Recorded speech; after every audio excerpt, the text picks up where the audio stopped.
Senhor, te louvamos, reconhecemos o teu poder, a tua glória, a tua majestade.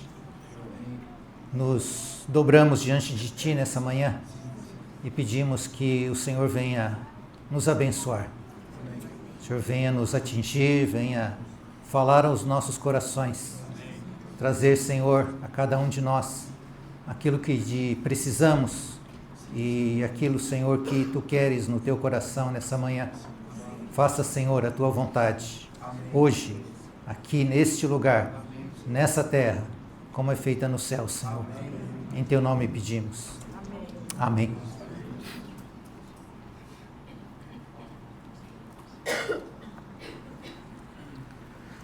Irmãos, nós vamos continuar com o nosso estudo de Romanos. A semana retrasada, a gente viu uma parte do capítulo 1 e hoje eu quero continuar, prosseguindo então do verso 18 do capítulo 1 de Romanos até capítulo 2, verso 11. Então eu estou me propondo a algo ambicioso. Todos esses versos hoje pela manhã. E da outra vez, então, a gente compartilhou a respeito do Evangelho de Deus. Foi uma pequena introdução, né, a respeito desse tema, o Evangelho, né? Nós vamos desenvolvê-lo muito mais a partir dos próximos capítulos, principalmente do terceiro capítulo do meio em diante, né? Mas a gente tem ainda mais um assunto importante para tratar, né, enquanto isso, né? E só para lermos os dois últimos versos que vimos na reunião passada, versos 16 e 17 do capítulo 1, nós lemos então assim, Paulo dizendo: pois não me envergonho do Evangelho, porque é o poder de Deus para a salvação de todo aquele que crê, primeiro do judeu e também do grego, visto que a justiça de Deus se revela no Evangelho, de fé em fé, como está escrito: o justo viverá por fé. Então nós vimos o Evangelho de Deus, que é o poder de Deus, o qual manifesta a justiça de Deus, revela a justiça de Deus, e ele é de fé em fé.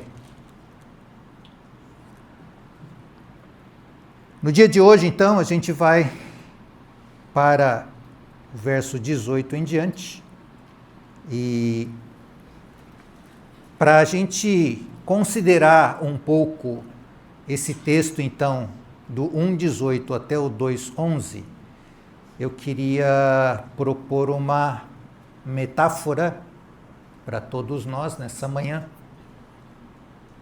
dizendo o seguinte: vamos imaginar aqui um paciente terminal no setor paliativo do Hospital de Câncer.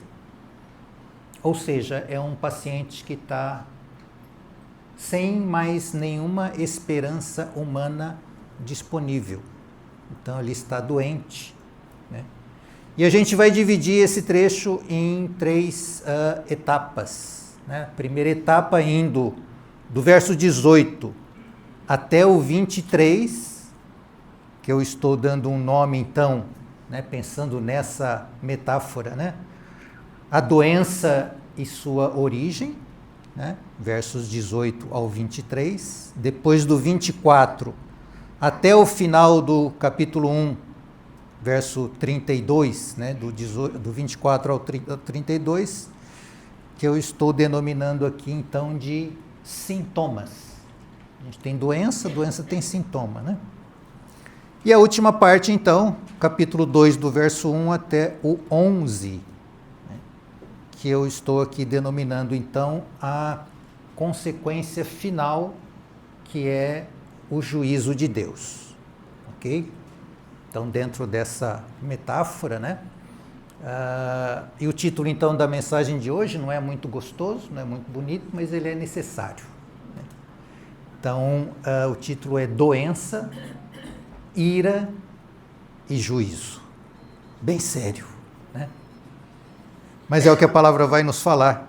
Romanos vai nos dizer, então, nesse trecho que a gente está considerando. Tá?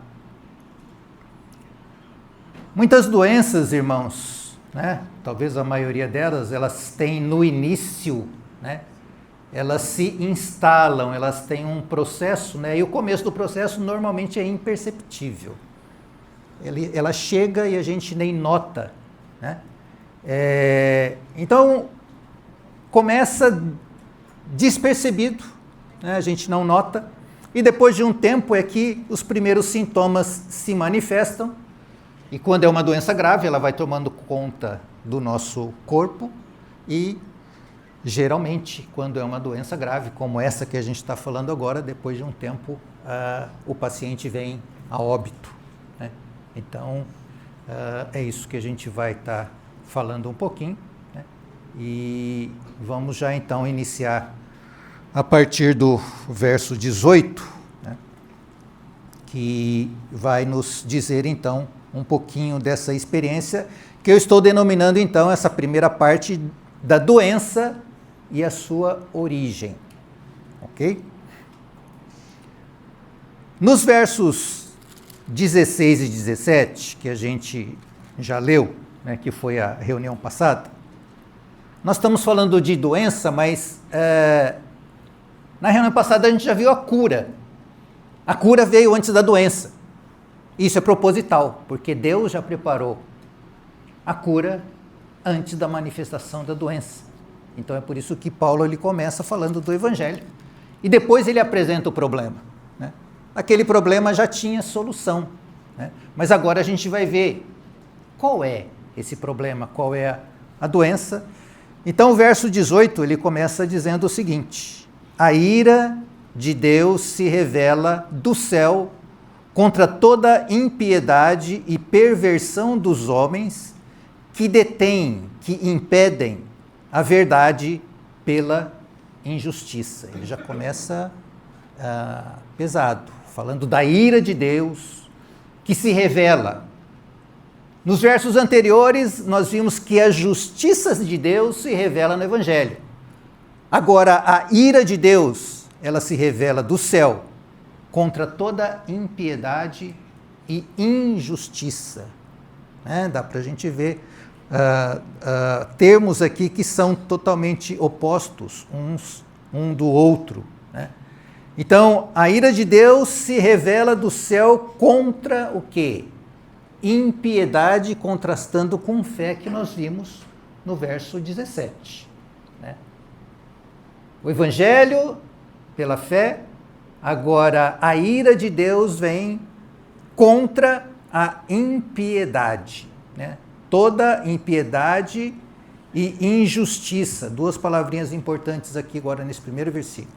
Impiedade e injustiça. Ok?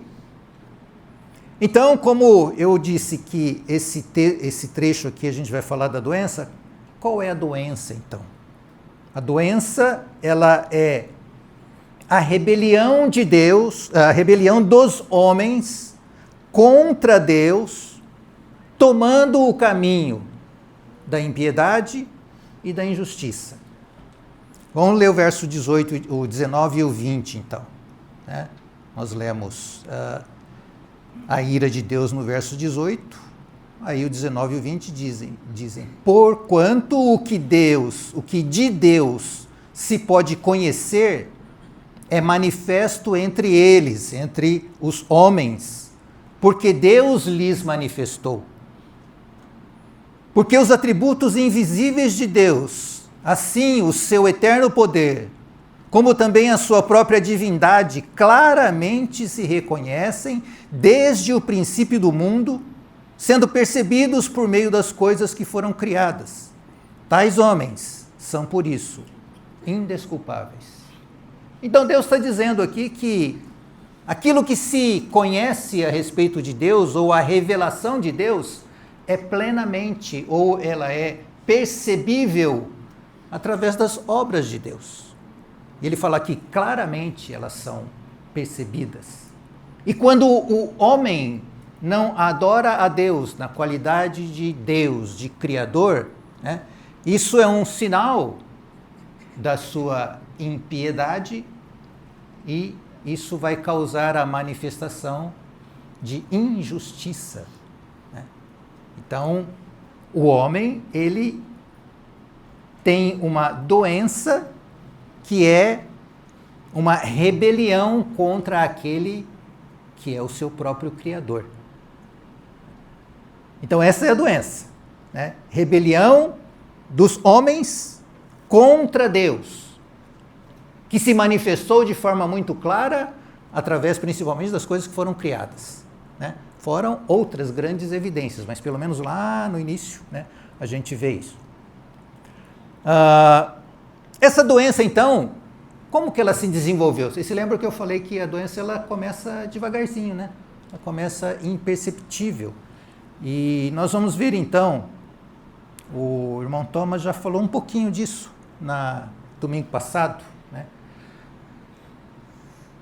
Os três principais passos, ou as três principais etapas no desenvolvimento dessa doença. Ok? A gente vai voltar lá para Gênesis, então, que é onde nós vemos o início desse problema. Gênesis, capítulo 3, verso 1.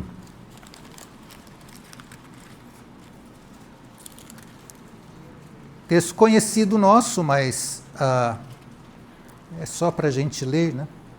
Gênesis 3, 1 diz-nos que: mas a serpente, mais sagaz que todos os animais selváticos que o Senhor Deus tinha feito, disse à mulher: é assim que Deus disse? Não comereis de toda a árvore do jardim? Respondeu-lhe a mulher: do fruto das árvores do jardim podemos comer, mas do fruto da árvore que está no meio do jardim, disse Deus: dele não comereis, nem tocareis nele, para que não morrais. Primeira ponto, ou primeira etapa dessa doença, né, manifesto aqui, principalmente no verso 1, dizendo que a serpente ela vem conversar com Eva e coloca uma interrogação, ela coloca uma dúvida no quê? Naquilo que Deus havia dito. A palavra de Deus. Foi colocado mas o que Deus disse? Será que... E mais para frente a gente sabe também que Satanás ele ouve a resposta de Eva e depois, não é bem assim. Deus, na verdade, ele não está querendo dar tudo para vocês. Ele está querendo reter alguma coisa de vocês. Então, a gente sabe o que aconteceu com Eva e com Adão também, né? E o que a gente pode dizer aqui é que Eva e Adão e Eva, eles deram mais crédito à palavra da serpente do que à palavra de Deus. Por isso, desobedeceram uma ordem de Deus e acataram a sugestão da serpente, né? Então, primeiro passo, a gente pode chamar aqui de impiedade. E às vezes, irmãos, às vezes as palavras que a gente ouve, elas são usadas com tanta frequência que às vezes os nossos ouvidos eles se tornam um pouco insensíveis. E eu queria então, falando de impiedade, né, eu queria usar aqui a palavra não dar crédito à palavra de Deus. Quem sabe isso nos auxilia a enxergar um pouquinho melhor ou a perceber, porque incredulidade é você não dar crédito a tudo aquilo que Deus diz. Certo? Não acreditamos, às vezes, embora a gente, lá mais ou menos, a gente está tão acostumado a falar que eu creio, mas você dá crédito àquilo que Deus diz, àquilo que está escrito, a ponto de fazer tudo por causa desta palavra, nós a levamos às últimas consequências. Então aqui a gente vê a incredulidade, né, por parte de Adão e Eva, né, àquilo que Deus havia dito, e uma credulidade com relação àquilo que a serpente sugeriu a eles, né? E então eles foram, nesse primeiro momento, contagiados pelo vírus da serpente, né? Como se ela tivesse realmente dado uma picada e o vírus entra no corpo e ele vai trabalhar dentro deles, né? Geralmente é assim que uma doença se instala. E com a multiplicação da raça humana através de Adão e Eva, né, nós temos então mais um ponto. Então, o primeiro ponto chamamos aqui de impiedade ou de incredulidade, né? Gênesis capítulo 6, verso 5, o segundo passo deste desenvolvimento da doença.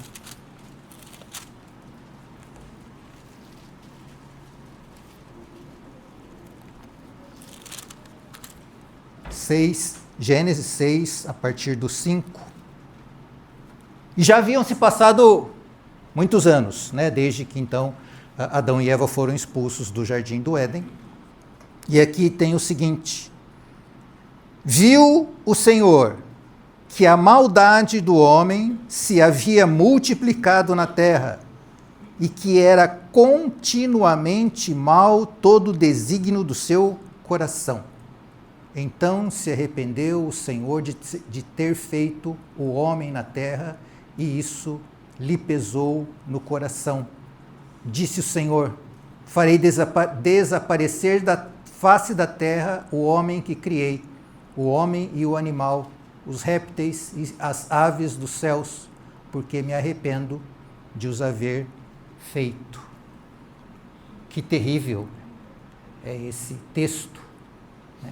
Deus, né, dizendo aqui, nas palavras, ele se arrependeu de ter feito o homem, porque o que o homem havia produzido era continuamente mal, e isso ofendia a natureza santa de Deus.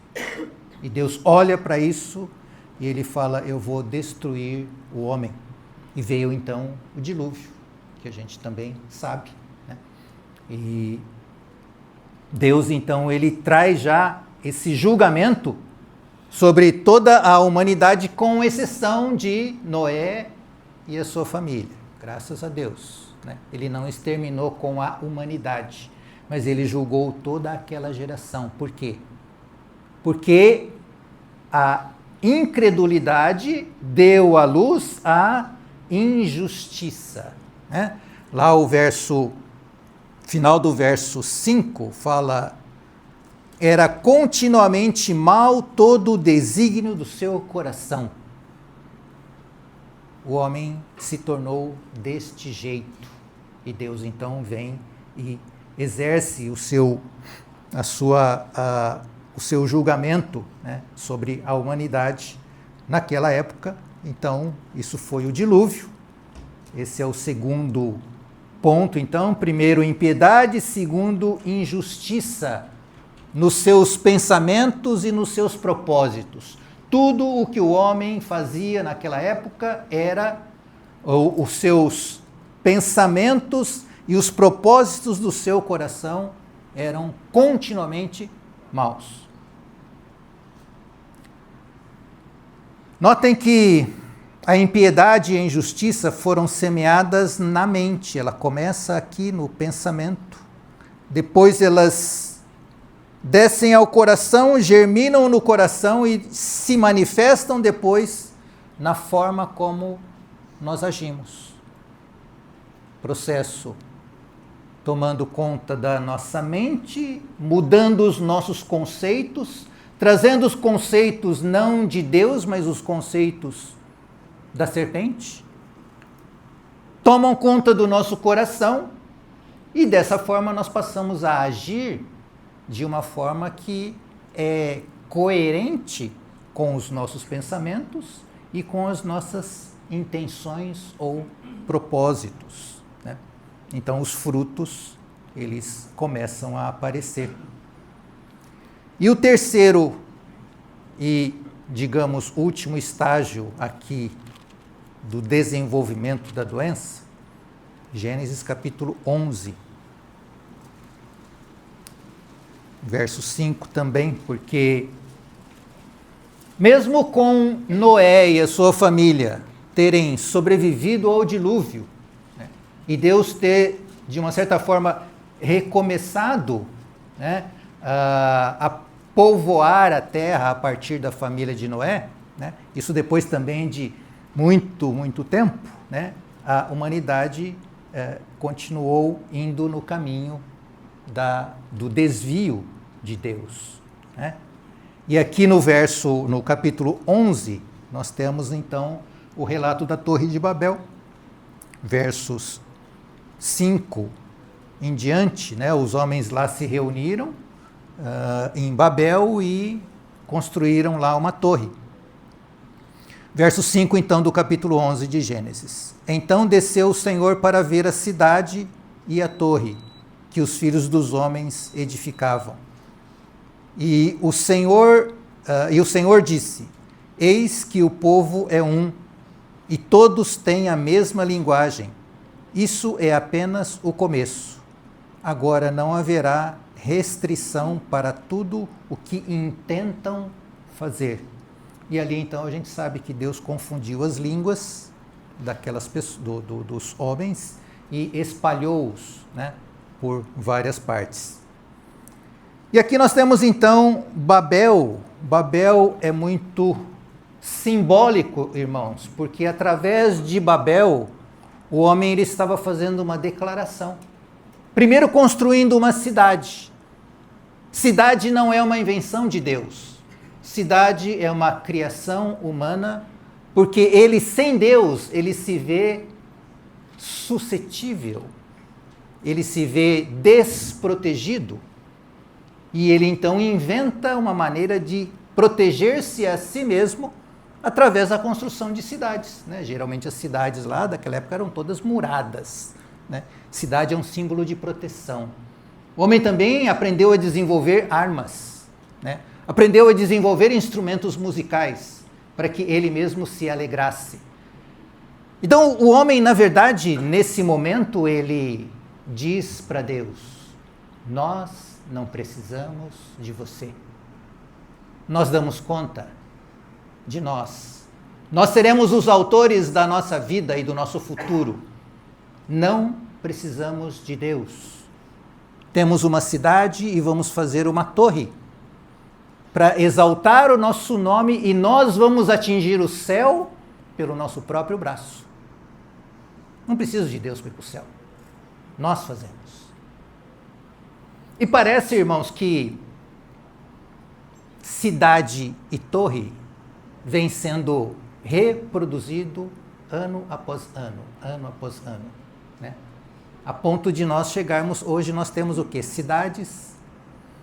E algumas destas cidades, eu não sei se curiosamente, elas gostam de construir prédios altos, né? Arranha-céus, né? Que chegam a...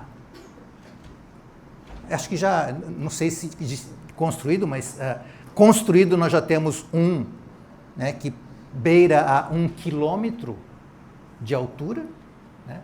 Os homens estão sempre querendo construir e fazer grande o seu nome. Então, nessa situação de Babel, que parece às vezes uma coisa tão pequena, o homem ele está dizendo a Deus: Deus, nós não precisamos de você.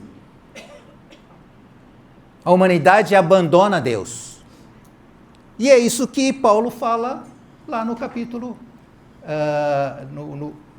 a partir do verso 18, 19, né, do capítulo 1 de Romanos. O homem volta-se para si e ele não reconhece, ele ignora a Deus. Quem é Deus? Eu sei quem é o homem, mas eu não sei quem é Deus. Então, Essa é uma declaração de independência e de abandono. Eles abandonam a Deus e o dilúvio, então, que foi feito lá na época de Noé, não extirpou a causa raiz dessa doença. Então, apesar da cirurgia e dos tratamentos, o câncer tem uma recidiva, né? Ele volta, porque a causa raiz não foi curada. Então, se nós lermos agora do verso 21 até o 23, vai dizer assim: porquanto, tendo conhecimento de Deus, não o glorificaram como Deus, nem lhe deram graças, antes se tornaram nulos em seus próprios raciocínios, obscurecendo-lhes o coração insensato, mente tomada por pensamentos contrários a Deus e um coração insensato e obscurecido, ignorando a Deus. Verso 22, inculcando-se por sábios, tornaram-se loucos e mudaram a glória do Deus incorruptível em semelhança da imagem de homem corruptível, bem como de aves, quadrúpedes e répteis. O homem, então, faz de si mesmo um Deus e adora a si mesmo e adora também a criação de Deus, ao invés de adorar o próprio Deus. Que possamos guardar bem esse processo, irmãos, de 3 passos que eu falei, né? Não deram crédito à palavra de Deus. Consequentemente, o seu coração e a sua mente foram tomados por algo que não é de Deus. E depois, finalmente, abandonam a Deus. Isso é importante porque a serpente continua agindo da mesma maneira até hoje. Tudo começa quando nós não ouvimos aquilo que Deus diz. E mais do que isso, não damos crédito. Quando lemos que a ira de Deus se revela, a gente ou ignora ou faz de conta que, não, mas né, a gente procura minimizar as coisas. Né? Mesmo nós que somos filhos, o diabo vai agir e vai tentar agir vez após vez na nossa própria vida, fazendo com que nós não creiamos naquilo que Deus diz. Tanto nas suas promessas, quanto nas coisas que Ele nos instrui a fazer ou a não fazer. Tudo aquilo que Deus diz é a palavra de Deus e ela vai acontecer. Elas são verdade, elas são a realidade. A primeira coisa que o inimigo de Deus vai tentar minar na nossa vida é a palavra de Deus. Então, que a gente guarde esse processo, né? Porque se nós não barrarmos isso, o que pode acontecer lá na frente é nós abandonarmos a Deus. Só um exemplo disso, irmãos, é que o povo de Israel, quando sai lá do Egito, e ele é liberto por mão forte, colocado no deserto, com destino a Canaã. A primeira geração dos filhos de Israel que estavam no deserto não entraram em Canaã por causa do quê? Incredulidade quanto à palavra e as promessas de Deus para eles. Consequentemente, eles foram impedidos de entrar na terra de Canaã. Então, é contra tudo isso que a gente leu até o verso 23, que a ira de Deus se revela. Ok? Vamos então para a segunda etapa, né, que é a partir do verso 24 até o 32. Vamos ler então esse trecho. Fala então, por isso o quê? Por isso tudo que aconteceu do verso 18 até o verso 23, Deus entregou tais homens à imundícia, pelas concupiscências de seu próprio coração, para desonrarem o seu corpo entre si, pois eles mudaram a vontade de Deus em mentira, adorando e servindo a criatura em lugar do Criador, o qual é bendito eternamente. Amém. Por causa disso, os entregou Deus a paixões infames, porque até as mulheres mudaram o modo natural de suas relações íntimas por outro, contrário à natureza. Semelhantemente, os homens, também deixando o contato natural da mulher, se inflamaram mutuamente em sua sensualidade, cometendo torpeza, homens com homens, e recebendo em si mesmos a merecida punição do seu erro. E por haverem desprezado o conhecimento de Deus, o próprio Deus os entregou a uma disposição mental reprovável para praticarem coisas inconvenientes, cheios de toda injustiça, malícia, avareza e maldade, possuídos de inveja, homicídio, contenda, dolo e malignidade, sendo difamadores, caluniadores, aborrecidos de Deus, insolentes, soberbos, presunçosos, inventores de males, desobedientes aos pais, insensatos, pérfidos, sem afeição natural e sem misericórdia. Ora, conhecendo eles a sentença de Deus de que são passíveis de morte, os que tais coisas praticam, não somente as fazem, mas também aprovam os que assim procedem.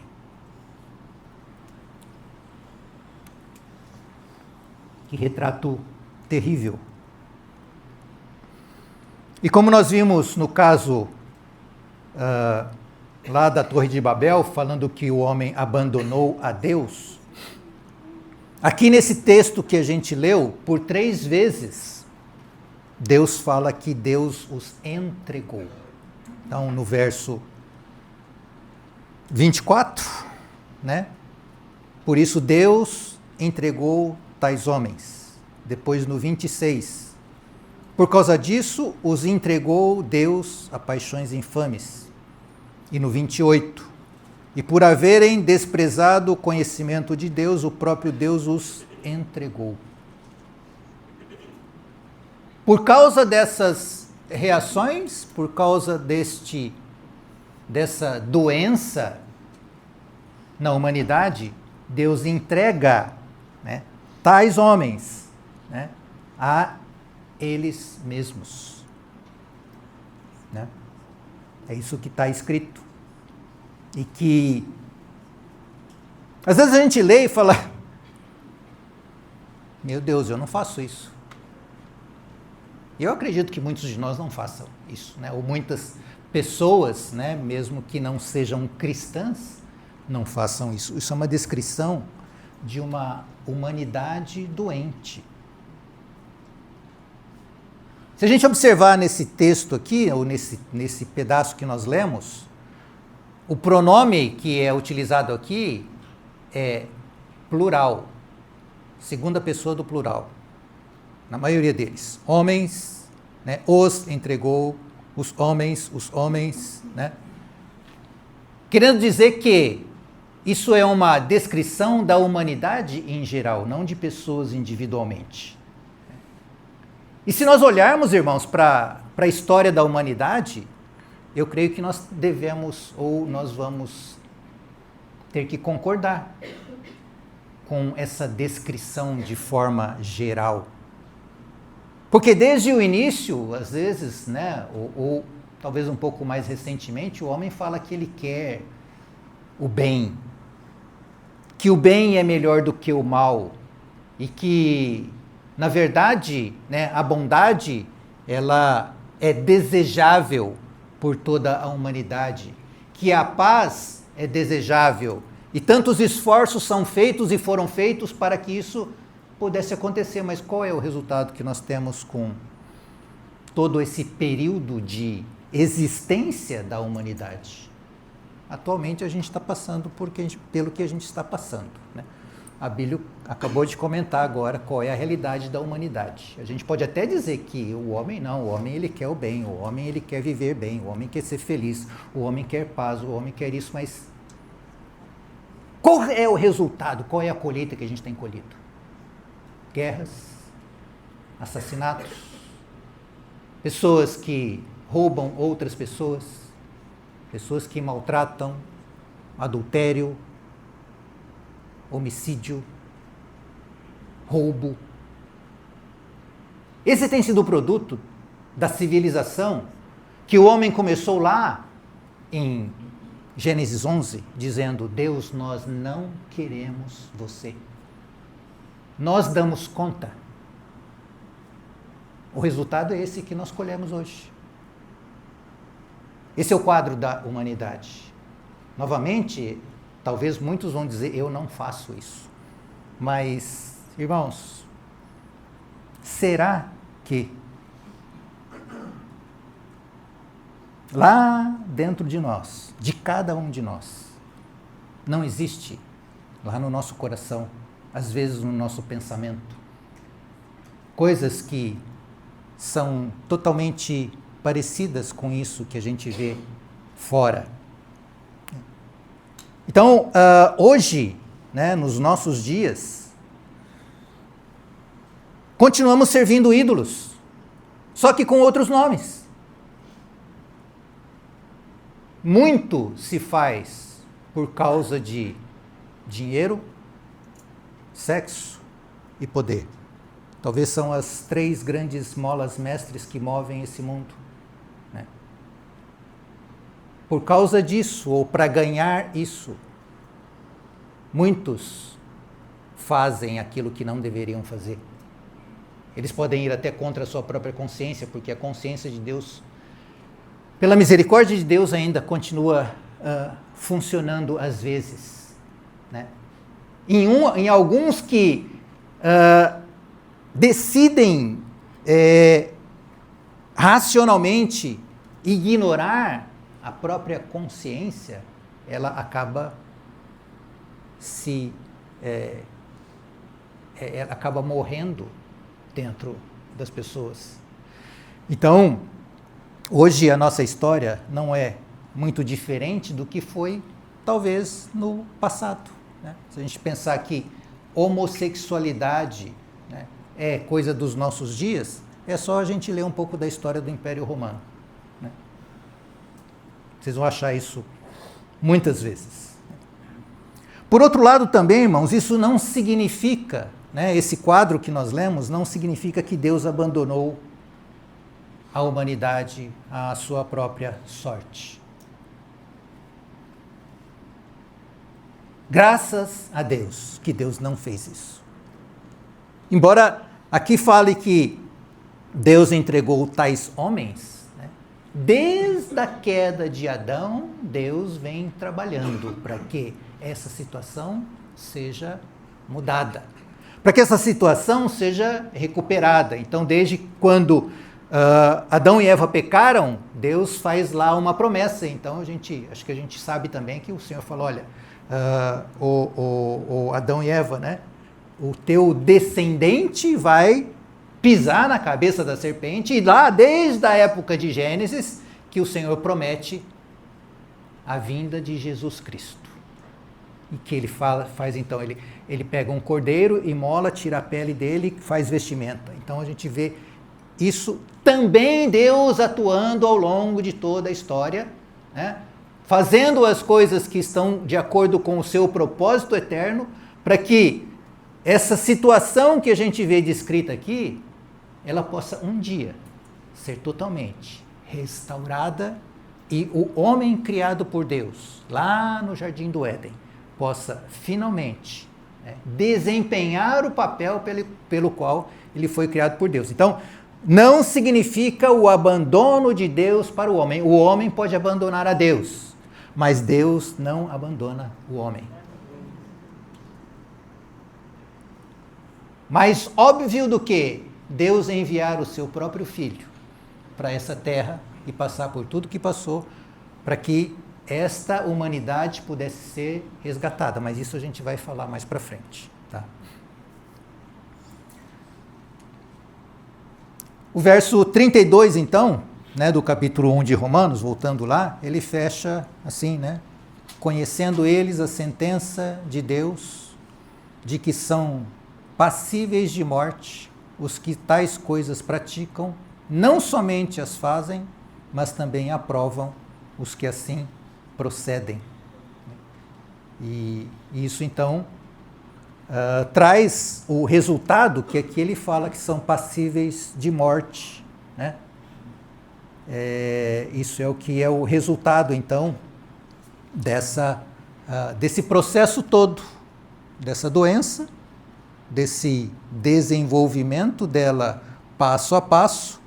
O final é a morte. Né? E do capítulo 2, verso 1 até o 11 agora, a gente vai falar da terceira etapa, que eu estou chamando aqui, que é a consequência de tudo isso, que é o juízo de Deus sobre a humanidade. Então, primeiramente, os versos de 1 a 5 do capítulo 2, vai dizer assim, por quanto, né, por causa disso tudo de novo, né, que foi relatado desde o verso 18 do capítulo 1, és indesculpável, ó homem, quando julgas quem quer que sejas. Porque no que julgas a outro, a ti mesmo te condenas, pois praticas as próprias coisas que condenas. Bem sabemos que o juízo de Deus é segundo a verdade contra os que praticam tais coisas. Tu, ó homem, que condenas os que praticam tais coisas e fazes as mesmas, pensas que te livrarás do juízo de Deus? Ou desprezas a riqueza da bondade e tolerância e longanimidade, ignorando que a bondade de Deus é que te conduz ao arrependimento? Mas segundo a tua dureza e coração impenitente, acumulas contra ti mesmo ira para o dia da ira e da revelação do justo juízo de Deus. Então, vocês lembram que na parte anterior, no segundo aspecto, eu falei que o pronome utilizado era segunda pessoa do plural? Vocês, vós, aqui Paulo muda. Agora ele aponta o dedo. Tu, você. E aqui Paulo vai falar para cada indivíduo, para cada um de nós, né? És indesculpável, tu, ó homem. E ele começa então, esse dedo apontando, primeiro para um grupo específico de pessoas, que a gente pode chamar aqui de os moralistas arrogantes. Aqueles que olham para isso tudo, para toda essa descrição e vai falar, eu não sou assim. Eu sou educado desde quando era pequenininho. Meus pais me ensinaram a guardar essas coisas. Eu não faço isso. Eu sou melhor do que esses. E Paulo fala, tá bom, né? Você condena, você se coloca no papel do juiz que vai julgar a todas as pessoas e você se coloca como aquele que julga os outros, sendo que você faz as mesmas coisas. Talvez não exatamente as mesmas coisas, mas a gente acaba tendo, lembra do coração e dos pensamentos, que foram o início lá do processo? Isso nos lembra também, irmãos, aquilo que Jesus encontrou quando esteve aqui nessa terra. E a gente via e vê com muita frequência o Senhor citando ou tendo embates com os fariseus. Ai de vós, escribas e fariseus, hipócritas, porque vocês limpam os túmulos por fora, mas por dentro está cheio de rapina. Então, para aqueles que se enxergam ou que não se enxergam, né, Deus, ou Paulo aqui, ele vai falar, Você que julga o outro e faz a mesma coisa, talvez você não faça exteriormente, mas lá no escondido, lá no interior, você tem desejos semelhantes aos deles. Reações que às vezes vêm e você aprendeu a segurar por educação, por coerção de uma autoridade humana que vai nos punir se nós fizermos coisa errada, né? Nós aprendemos a viver de uma maneira socialmente aceitável.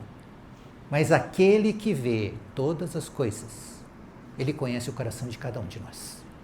Ele sabe o que está dentro de cada um de nós. E Paulo, então, ele começa falando para esses que se consideram, né, bons, mas que, na verdade, não são. Nós enxergamos, ou eu acho que nós mesmos, às vezes é muito fácil para nós enxergarmos os defeitos dos outros, mas não vermos o nosso próprio. É aquele que vê o cisco no olho do irmão e não vê a trave no seu próprio olho, né? Então nós temos vários exemplos disso. E Paulo então chama a atenção para tais, né, que assim se consideram. E ele fala, olha, você pensa que Deus, você vai enganar Deus? Não, não vai, né? Ele sabe da dureza do coração e ele, dessa forma, você procedendo assim, você acumula ira sobre ira para aquele dia do juízo de Deus. E por isso, então, Paulo fala que tais homens são indesculpáveis, né? E o verso 6, então, fala que Deus retribuirá a cada um segundo o seu procedimento.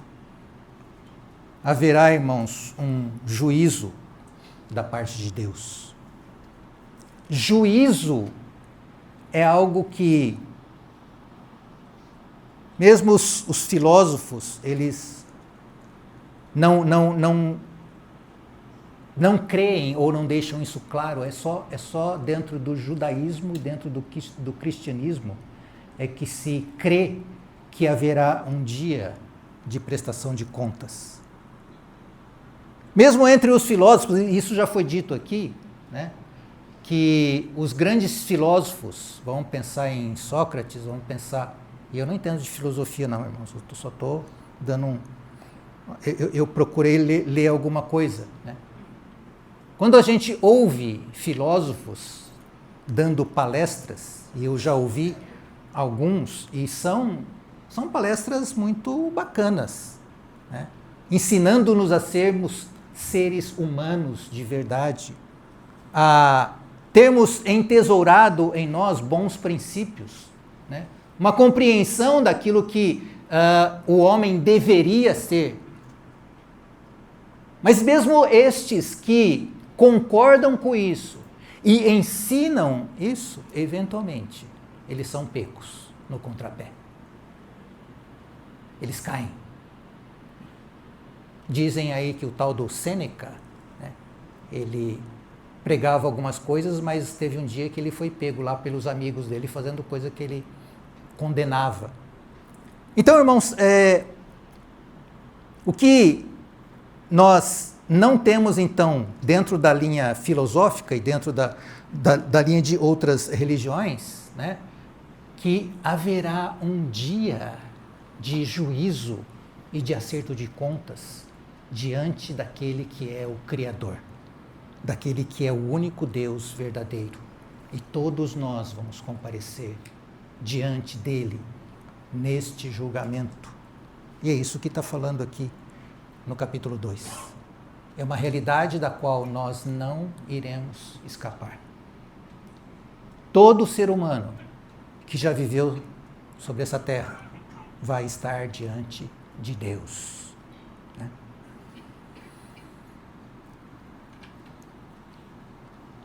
Deus dá a impressão, né, aqui por esse texto todo que a gente está lendo, que Deus é um Deus exigente, mal-humorado, irado, né, severo.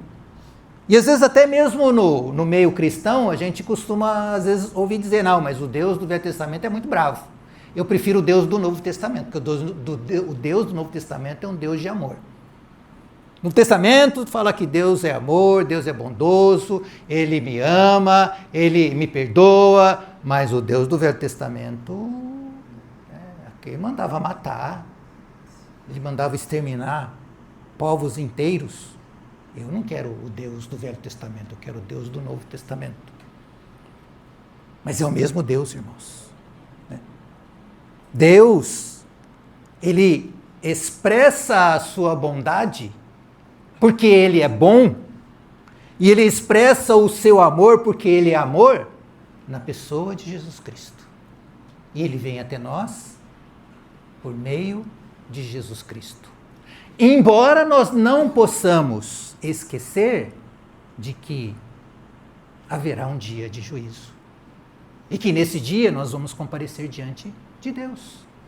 Então, haverá, irmãos, um juízo no qual individualmente cada um de nós vai comparecer diante de Deus para prestarmos conta a Ele. Então Deus é bondoso, Ele é misericordioso, porque se não fosse assim, irmãos, a nossa humanidade já teria sido exterminada há muito tempo. E Deus já teria talvez, não dá, rasga, começa tudo de novo. Mas Deus é um Deus de propósito. E Deus é um Deus que faz e sabe aquilo que Ele quer fazer. E Ele vai prosseguir com cada um de nós. Aquilo pelo qual Ele criou Adão e Eva, Ele vai levar até o fim. Eu edificarei a minha igreja e as portas do Hades não prevalecerão contra ela. A despeito de toda a doença, a despeito da gravidade do paciente em estado terminal, Deus é maior. Deus é o Deus de todas as coisas. Deus é o Deus que traz vida na morte. Deus é o Deus que faz a sua própria vontade e Ele está fazendo isso. E é por isso que se faz tão necessário o Evangelho de Jesus Cristo. As boas novas de Deus, para a humanidade que olha e reconhece o estado de coisas em que está e possa voltar-se a Deus, arrependendo-se e dando a Deus aquilo que Ele é merecedor, honra e glória. Porque para isso fomos criados. A humanidade não foi criada para vivermos do jeito que vivemos. A humanidade foi criada para render glórias a Deus, para ter uma comunhão próxima e muito íntima com o Deus Criador do universo. E mais do que isso, ser parte e participante da vida de Deus, do caráter de Deus e do projeto de governo de Deus para todo esse universo. E Ele está fazendo, irmãos. Ele vai continuar fazendo. O Evangelho, então, é o meio pelo qual o Senhor está levando adiante o seu projeto. Então, há um Deus que, na condição de criador desse universo, Ele é responsável pelo mundo e pelo universo. E Ele vai colocar tudo isso em ordem naquele dia. E ao fazer isso, Ele vai agir com toda a imparcialidade. Ele vai agir através da sua própria vontade. E, para encerrar, irmãos, eu queria só fazer uma pequena aplicação disso tudo que a gente conversou hoje, que é agora para nós, tá? Que estamos aqui reunidos nesse lugar, que somos sabedores da real situação em que se encontra o mundo, que nós possamos agir não como julgadores do mundo, mas como aqueles que, com misericórdia e com bondade, dadas pelo Senhor, nós possamos ser aqueles que, por se colocarem debaixo da liderança do Senhor, né, possamos levar essa mensagem de cura, porque se nós sabemos de uma doença tão grave como essa, mas nós conhecemos a cura para essa doença, se nós a negamos àqueles que precisam, nós estamos em falta com o nosso Senhor. Então, irmãos, se sabemos de tudo isso, se concordamos com tudo isso, se o mundo está desse jeito, e nós reconhecemos, e nós somos aqueles que foram alcançados pela graça e pela misericórdia de nosso Senhor nas nossas vidas, sabemos de onde viemos, agora que a nossa ação seja de bondade e misericórdia para com todos aqueles que ainda se encontram debaixo da ira de Deus, às vezes por desconhecimento, às vezes por rebeldia, mas que eles tenham, cada um deles, a oportunidade de ouvirem a palavra, arrependerem-se e mudar o futuro deles. Não mais um lugar onde ele está como um paciente terminal, esperando a morte chegar, mas um lugar onde a vida, a cura e o milagre de Deus pode tirá-los dessa situação, transformá-los em filhos de Deus, amados, herdeiros, e que vão participar daquilo que Deus planejou para cada um de nós, né? E que o Senhor coloque esse peso no nosso coração, para sermos instrumentos pelos quais as boas novas e a cura seja dispensada e experimentada por eles. Amém.